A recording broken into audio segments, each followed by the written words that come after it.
Bună ziua și bine ați venit la 360 de grade. Astăzi vom vorbi despre terapia prin telepatie. Alături de noi se află domnul Dan Ioan Anghel, bioterapeut. Bună ziua și bine ați revenit la noi în emisiune. Iar spre finalul emisiunii ni se va alătura și doamna Raluca Necșuleu, o fostă pacientă de-a dumneavoastră, care a beneficiat de acest tratament prin telepatie și căreia i s-a ameliorat starea. Aș vrea să ne explicați mai exact ce este telepatia. Toată lumea știe că la orice nivel, la nivel de ființă vie, comunicăm prin gânduri, mai mult decât prin vorbe chiar. Ce este de fapt telepatia și ce presupune ea? Telepatia, dacă luăm cuvântul și îl împărțim în două, tele, care înseamnă distanță, și patie, care înseamnă simțire, s-ar traduce simplu o simțire de la distanță.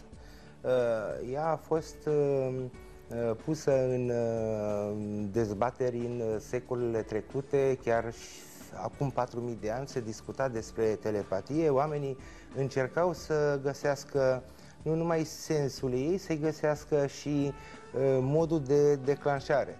Ați văzut, suntem undeva într-un grup când două persoane emit același cuvânt. Celălalt spune, vai, dar mi-ai luat cuvântul de pe buze.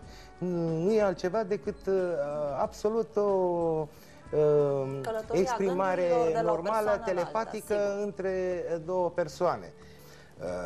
Ideea aceasta că telepatia poate fi pusă sub semnul întrebării, această idee a existat și, în general, medicii sau oamenii de știință s-au îndoit anumite cercuri de existența telepatiei. Cu cât știința a avansat, oamenii au încercat să-i dea un sens logic, o formulare absolut științifică. Astăzi ne vom axa mai mult pe tratamentele care au la bază procesul acesta telepatic și mai puțin pe telepatia care se produce oarecum involuntar, pentru că cu toții la un moment dat putem relaționa prin, exact cum spuneați la începutul emisiunii, prin telepatie. Deci ne transmitem unii altora gândurile.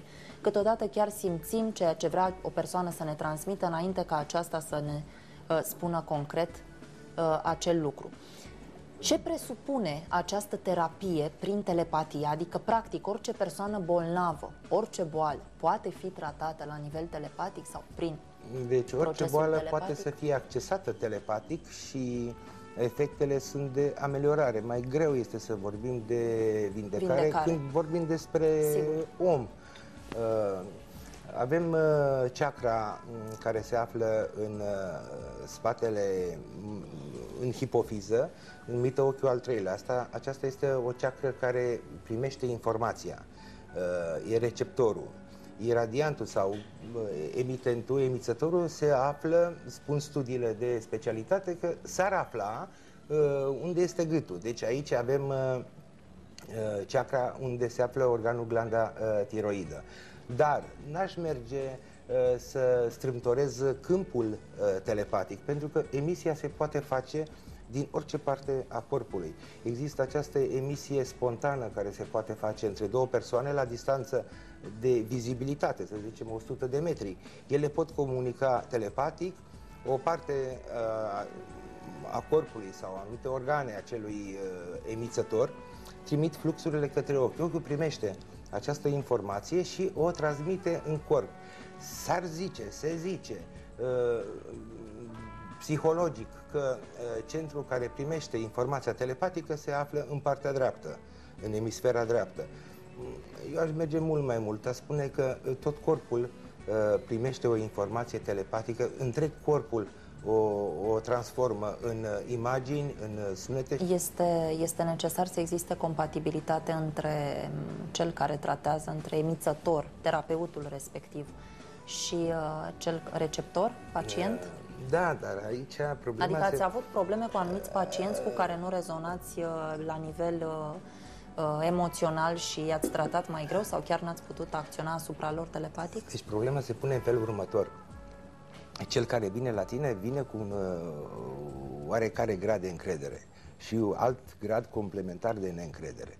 Eu ce trebuie să fac? Trebuie să intru, să rezonez, să am o vibrație comună cu pacientul, încerc să stau de vorbă cu el, nu am timp realmente socialmente necesar să stau de vorbă cu fiecare, pentru că aloc un timp absolut strict pentru fiecare pacient. Sunt cazuri, chiar acum recent, în decurs de 2 săptămâni de zile, când o doamnă a renunțat la tratament pentru că vrea să stea de vorbă. I-am spus, știu ce probleme ai, o parte le văd acum, altă parte vor veni singure, le voi putea accesa pe parcursul terapiei, pentru că de la ședință la ședință înlături niște scuturi de energie, scuturi, să zicem, de boală, care se regăsesc în fiecare din noi. Nu pot să fiu atât de performant încât să reușesc dintr-o singură ședință, dintr-o primă singură ședință. Problemele. Și atunci am nevoie de timp.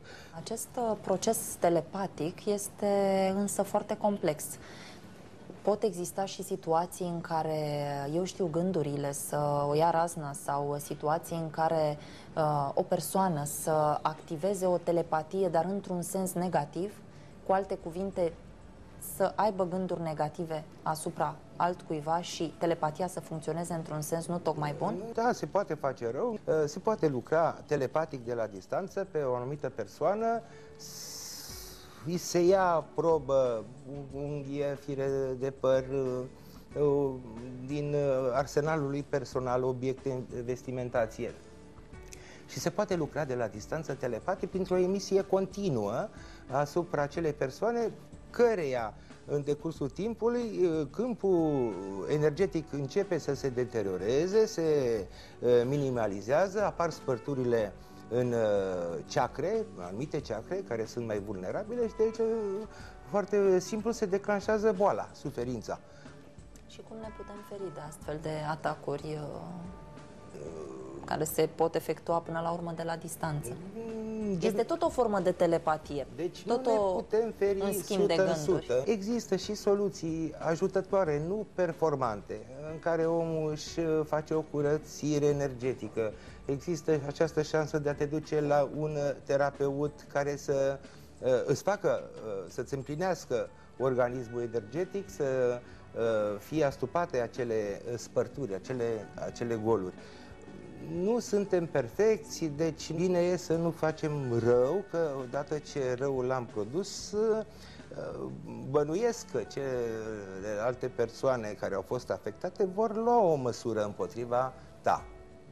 Am vrut să facem această scurtă mențiune despre și potențiale gânduri negative care se pot transmite prin telepatie, tocmai pentru a scăpa de o ipoteză că ni se pot transfera și alte lucruri prin intermediul telepatiei. Deci numai dacă este clar direcționată negativ, telepatia poate fi nocivă, dar în mod normal, când se apelează la un tratament terapeutic, nu pot exista breșe.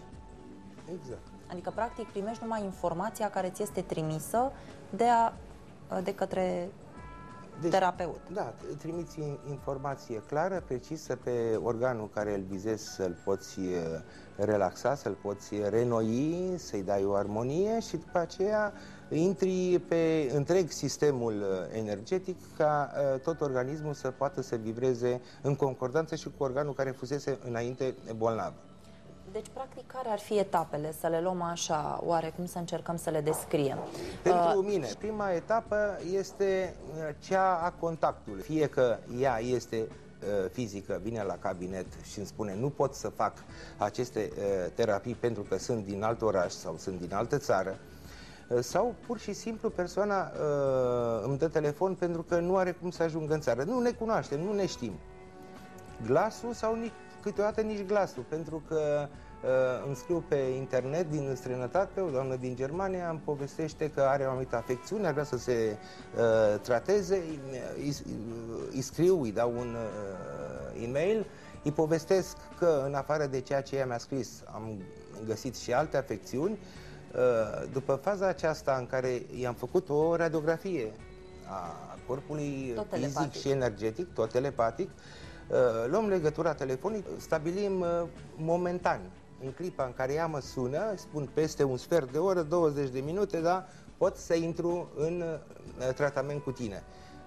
Știe să se urce în pat, îi dau poziția de tratament fața în sus, fața în jos sau pe scaun și încep tratamentul pur și simplu ca și cum ar fi în cabinet. Ea stă cu telefonul, bineînțeles, închis, De cele mai multe cazuri adoarme în timpul ședinței, se trezește dimineața tot mai bună de muncă. Aceste ședințe urmează un curs normal, continuu, de luni până vineri, cu pauze sâmbătă, duminică.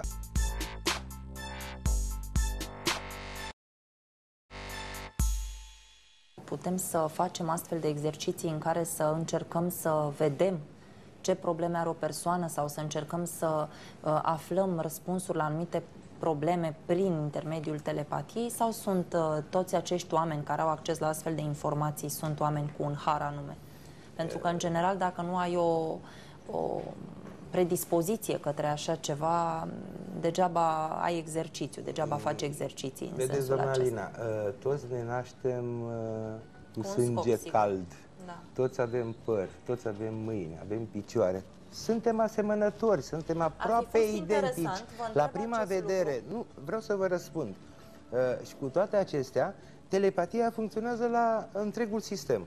Dar există diferențierele ca amprenta. Fiecare are un acces la o emisie sau o recepție telepatică mai mică sau mai mare. Există școli în lume, școala rusă, școala chineză, orientală, unde se fac demersuri pentru a îmbunătăți acest transfer de informație telepatică. Și astăzi m-am gândit să fac un experiment. E vorba de transmitere în timp, atemporală, din momentul în care noi filmăm această emisiune până când această emisiune va fi transmisă pe post. Deci un flux energetic care este transmis astăzi, dar care se poate face simțit în momentul transmiterii emisiunii, da, care poate fi peste 2 sau 3 săptămâni. Absolut benefic, un flux care îl vor resimți telespectatorii în palma stângă sau piciorul stâng. E un curs ascendent de flux. Are și efect terapeutic sau este doar un Îl dau exercițiu? chiar și cu efect terapeutic. Este păcat să nu facem acest lucru. E bine ca oamenii să prindă din ce în ce mai multă încredere. A face o transmisie telepatică din clipa aceasta într-un moment viitor, care se poate situa la o săptămână, 2, 3, o lună, deja depășește niște granițe ale profesionismului. În același timp m-am gândit, pentru ca să nu existe incertitudini, telespectatorii pot să folosească și un CD sau un DVD, să-l înregistreze, care va emite de maxim 2 ore. Deci vor putea vedea emisiunea dumneavoastră de 2 ore, a 3-a oară când o vor vedea, acest flux nu va mai apare în palmele lor, în corpul lor. Deci acestea sunt simptomele, practic, pe care noi le simțim în timpul unui tratament telepatic. În general, există această legitate matematică universală. Cu mâna stângă luăm, cu dreapta dăm sau dăruim. Deci, pe partea stângă, fluxul energetic va fi primit. Majoritatea vor simți căldură, înțepături, furnicături. Dar nu este absolut în totalitate, se poate întâmpla acest lucru, pentru că sunt dereglări destul de masive la unele persoane și atunci acest flux cald îl voi înlocui și îl voi da diferențiat în așa fel încât vor fi persoane care vor simți un flux rece. Corpul lor va îngheța. Deci, practic, nu toate persoanele vor simți la fel această emisie energetică. Vor simți la fel această Dar persoanele care au, spre exemplu, mari probleme de sănătate, există vreun impact puternic atunci când se efectuează acest tratament? Primul impact? În cazul unor boli cronice sau unor boli, cum e flagelul cancerului, aici, în funcție de gradul în care boala a avansat, sunt pacienți care pot resimți de la bun început o stare de epuizare, o energie rece. Această energie trebuie eliminată. Nu poți să o elimini cu totul dintr-o dată, pentru că omul are nevoie și de bază energetică. Deci poate fi vorba în prima etapă de o senzație de epuizare atunci când există o afecțiune puțin mai dură a organismului. Da. Deci, în acest caz, acestea vor fi reacțiile. Și după câte ședințe se ameliorează starea celor cu boli mai dificile? E greu de spus, foarte greu de spus. Nu pot da încerc să dau o medie pentru cazurile foarte grave. Așa, am mers până la 160 de ședințe. Cazul unei tumori de pancreas, unde am lucrat 165 de ședințe. Acum sunt în lucru cu o tumoră malignă la care lucrez din luna mai anul trecut. Am ajuns la o valoare și telepatic și fizic. Persoana are momente când nu poate veni la București pentru că ea urmează și chimioterapie și cobaltoterapie. În clipa în care nu poate veni, îi fac aceste ședințe telepatice. Lucrăm, deci, din luna 5 a 12, acum e ianuarie spre februarie, de fapt februarie, sunt vreo 8 luni și mai avem de lucru. Și în cazul bolilor psihice se poate acționa telepatic? Da, nu e niciun fel de problemă. Se pot observa ameliorări? Ameliorări semnificative sunt în cazul multor boli psihice. Mai grele sunt cele care sunt legate de afecțiunile bipolare, schizofrenie, paranoie. Dar și aici se pot face demersuri până la eliminare. Dar ce contează aici? Ca pacientul să vrea să vină. În general, el nu vine niciodată singur, dar cel care vine și care are în el sâmburele... Puțină încredere. Am mers cu ei până la capăt și extraordinar de bine s-au comportat în tratament și mai ales după tratament, pentru că au trecut ani de zile și afecțiunea nu le-a mai revenit. Se poate reda o stare de liniște sau de optimism prin intermediul acestui tip de terapie? Eu cred că e prima chestie care se poate întâmpla cu mintea și psihicul pacientului. Starea de liniște. Starea de liniște concretizată mai ales noaptea printr-un somn liniștit. Structurile nervoase se pot regrupa, celulele pot să se încarce și să funcționeze către o valoare mai înaltă. Ce se întâmplă atunci când o persoană are aceste capacități de a transmite telepatic și le folosește în sensul rău? Spre exemplu, observ că dacă vrei să-i ceri cuiva să facă un anumit lucru și te concentrezi, da? Se întâmplă acel lucru. Poți să-i transmiți unui om telepatic să facă ceea ce vrei tu. Cu alte cuvinte, un fel de hipnoză telepatică. Ce se întâmplă la nivel spiritual atunci cu omul care provoacă aceste lucruri? Omul care provoacă... Dincolo de partea care este absolut acțiune și reacțiune. Logică, Principiul Chatelier din chimie. Un echilibru chimic, acționezi cu o forță asupra lui, care se joacă care cu astfel de forță. Îl dereglează sistemul chimic. Forța reacțională este de a reechilibra sistemul. Deci, un om care face un lucru rău, care din glumă îl face, da? Dar chiar dacă nu își dă seama că el a făcut o prostie, să primească reacția energetică că îl avem pe Dumnezeu, nu e niciun fel de problemă. Da, pentru că sunt persoane care se bucură atunci când observă că îți pot transmite anumite lucruri, nu dintre cele mai bune. E bucuria unui psihic bolnav, unui psihic labil, un om sănătos, un om ponderat, un om normal. Nu poate să gândească așa ceva. Lumea e plină de boală, lumea e plină de griji, îi mai dăm și noi lumii încă ceva în plus. Deci vă dați seama că din start acești oameni se declasifică. La nivel de provocare, ce v-a atras cel mai mult atenția în perioada aceasta de tratamente telepatice? Ce experiențe mai deosebite ne puteți spune despre pacienții pe care ați avut și i-ați tratat, în afară de cele deja menționate?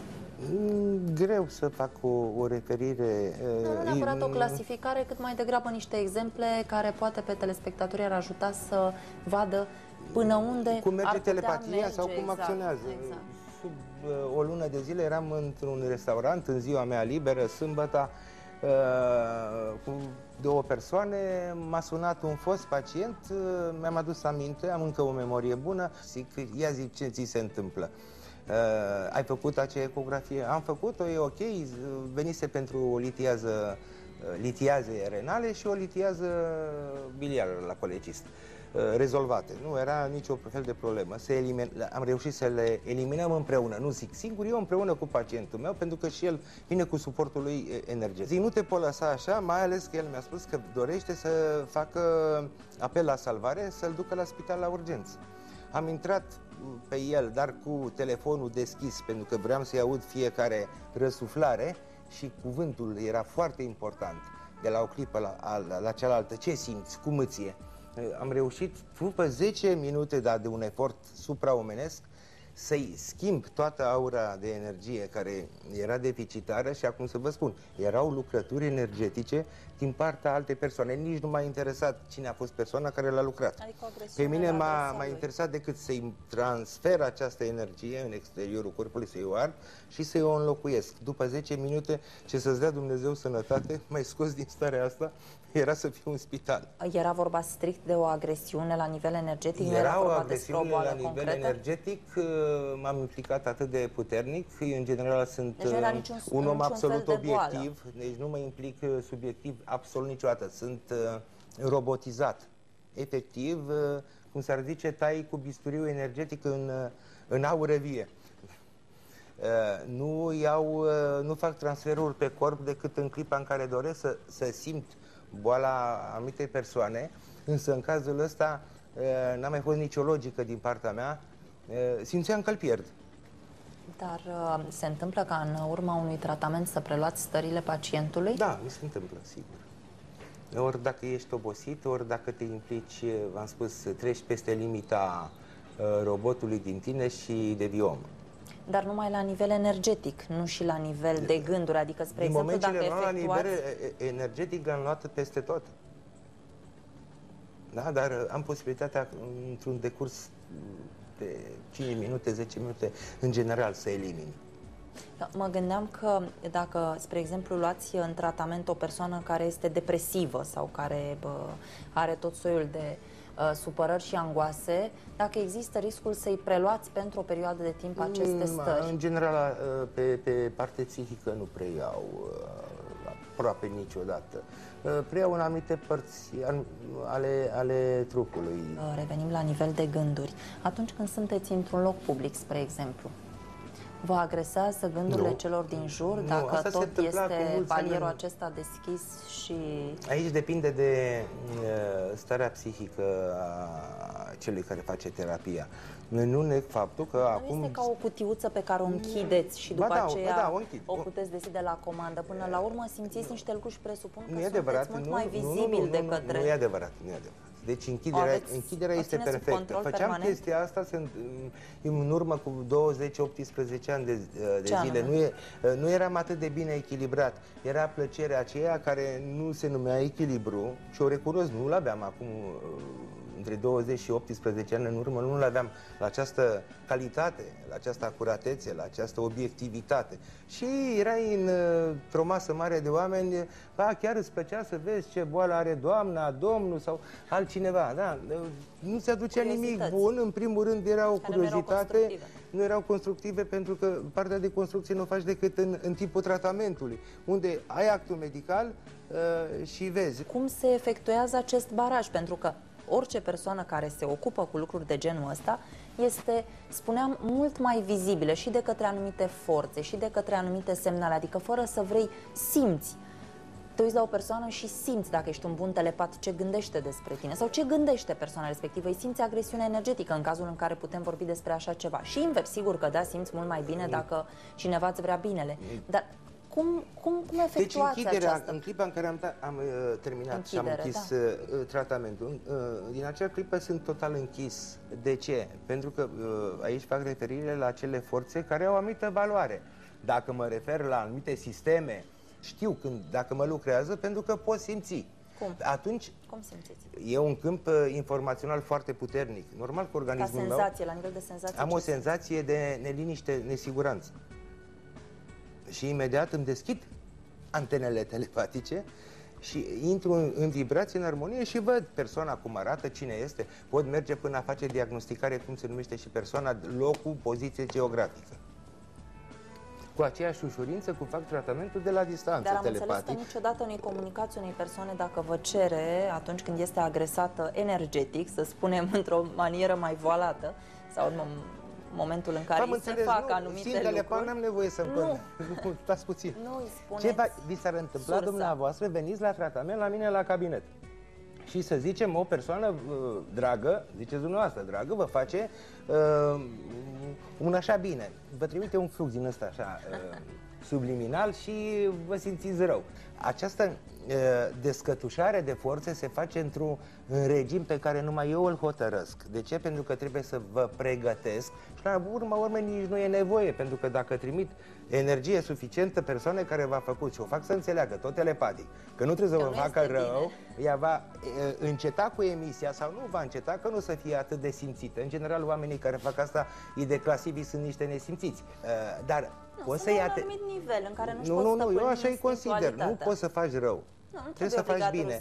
Dar dacă l-ai ajutat să treacă de acea stare pe acea persoană și el te va gândi în bine, atunci înseamnă că demersul meu într-adevăr a fost bun. Cu alte cuvinte, oamenii nu sunt suficient de pregătiți spiritual ca să înțeleagă dacă le-ați spune că X le-a făcut o anumită în funcție de situație, nimeni nu e pregătit emisie spiritual. din aceasta Cel negativă. care spune că îl iubește pe Dumnezeu cu toată forța, iei un deget, tai el să-l vezi că nu mai iubește pe Dumnezeu. Deci nimeni nu este pregătit de la A la Z. Nimeni nu are această frecvență. Da? Când vorbim de telepatie, putem să vorbim și de undele alfa. Asta spun unii, alții vin și spun altceva. Bine, e un amalgam, e o sferă. Dar nu suntem atât de bine pregătiți încât să avem o emisie totală și să avem și o supunere totală sau să rezistăm cu mare ușurință la boli. Să auzi pe cineva să se ducă în cabinet să zică: domnul doctor, la noastră, știți ce bine când te doare ficatul? Nu.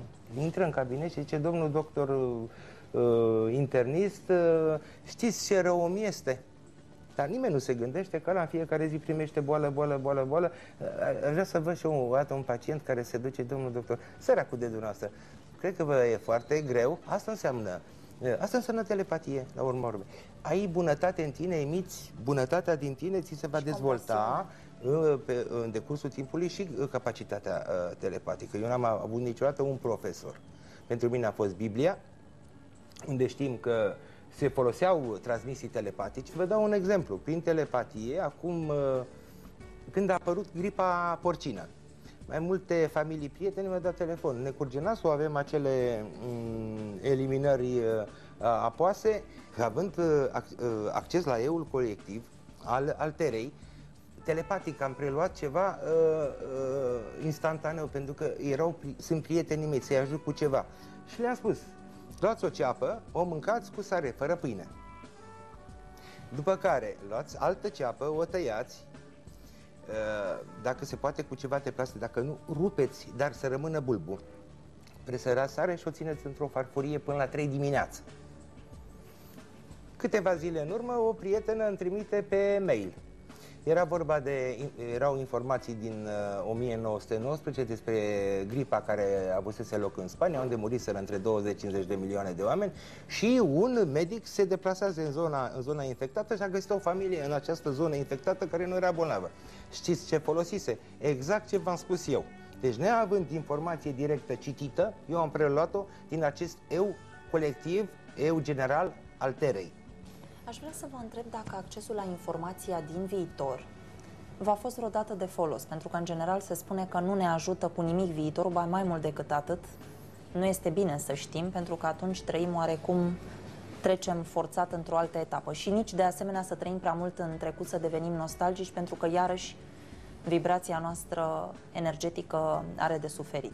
În câteva cazuri pot să spun a fost de folos. În general nu o folosesc nici măcar pentru mine, pentru că... Adică nu intrați în viitorul dumneavoastră? Consider că trebuie să am o demnitate în fața lui Dumnezeu, iubirea care mi-o dă mie, mă dă și la altul, dar în altă cantitate, nu pot să spun cât, în ce coantă.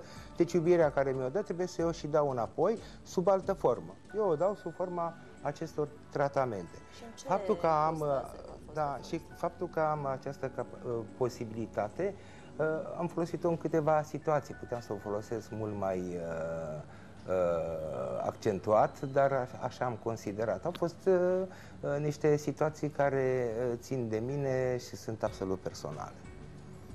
N-au legătură cu pacienții. Cu foarte, foarte multă prudență trebuie folosite multă chiar prudență. atunci când avem acces la ele. Ne-ați adus aici câteva analize ale unor pacienți de-ai dumneavoastră. Da, vreau să fac referire la un tratament din Germania, un tratament telepatic. Tot telepatic. Tot telepatic. Când am cunoscut-o pe doamna, decât după ce am terminat tratamentul, aș putea să arăt camerei, dar este în limba germană. Este vorba de o fișă medicală pe care ea a cerut-o la cabinetul ei din Freiburg, mi se pare că orașul Freiburg. Era un chist endometrioză de 3 cm. După prima serie, aici se vede, e vorba de 3 cm, nu mai are absolut nimic. Au fost medicii germani entuziasmați când au auzit că tratamentul telepatic a unui român a dat acestei nemțoaice un asemenea rezultat. S-a întâmplat chiar după prima serie. 15 zile prima serie, însă a continuat și cu celelalte două. Și pentru o bună când lucrez în cabinetul meu am 20 de minute, dar când e telepatic nu lucrez mai mult. Îmi place să am posibilitate de timp și atunci țin 30, 40, câteodată și o oră. Îmi place să-i simt cum dorm seara și rămân în acest somn până dimineața. Dimineața se trezesc, cum s-ar zice, sunt alți oameni. Dacă vreți, vă citesc câteva